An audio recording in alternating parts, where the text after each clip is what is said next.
كتاب الله دستوري وخير الخلق أسوتنا.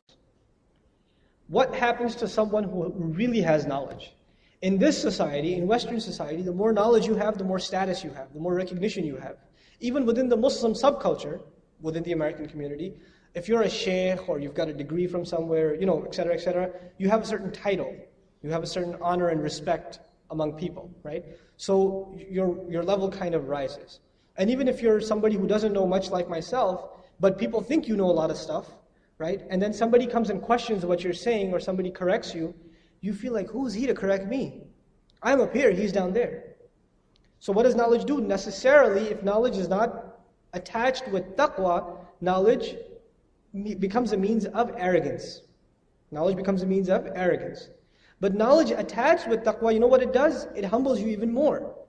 So Allah subhanahu wa ta'ala describes the people of knowledge. And the reason I'm mentioning this before I go to the Sahaba is, all of you are MSA students. In whatever capacity you're trying to seek knowledge of Islam.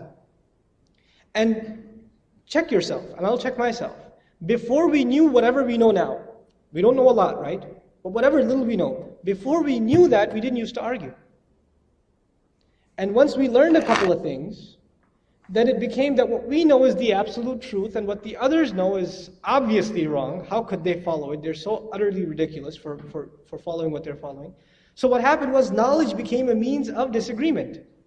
Exactly what Allah subhanahu wa ta'ala describes in the Quran, time and time and time again. وَمَا تَفَرَّقُوا إِلَّا مِن بَعْدِ مَا جَاءَتْهُمُ الْعِلْمُ بَغْيًا بَيْنَهُم. They did not differ among each other. This ayah is repeated several times. For example, in Surah Shura, in Surah Baqarah itself, in Surah Al-Imran. They didn't differ amongst each other until after knowledge came upon them, baghyan, as a means of being the dominant one, winning the argument among themselves.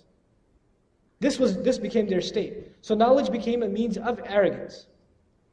But the people of real knowledge, Allah subhanahu wa ta'ala describes almost at the end of Surah Bani Israel, Surah Al-Isra, where He says, إِنَّ الَّذِينَ أُوتُوا الْعِلْمِ إِذَا يُتْلَى عَلَيْهِمْ يَخِرُّونَ لِلْأَذْقَانِ سُجَّدًا. The people of true knowledge, the ones who have been given real knowledge, when the ayat of Allah are recited upon them, then they fall on their faces in sajda.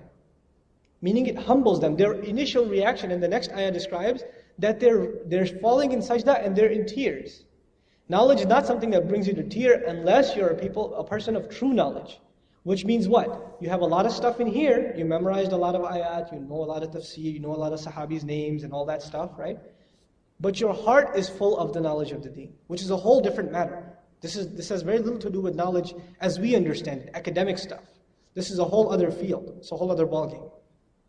So now when the knowledge was here, it led them to cry. Knowledge here, you can read a chapter or two from any tafsir, it's not going to make you cry. But the knowledge here, when the people of true knowledge, when they heard the ayat, their hearts were the ones that forced them to cry and fall into sajda. To say, وَيَقُولُونَ سُبْحَانَ رَبِّنَا إِن كَانَ وَعْدُ رَبِّنَا لَمَفْعُولًا.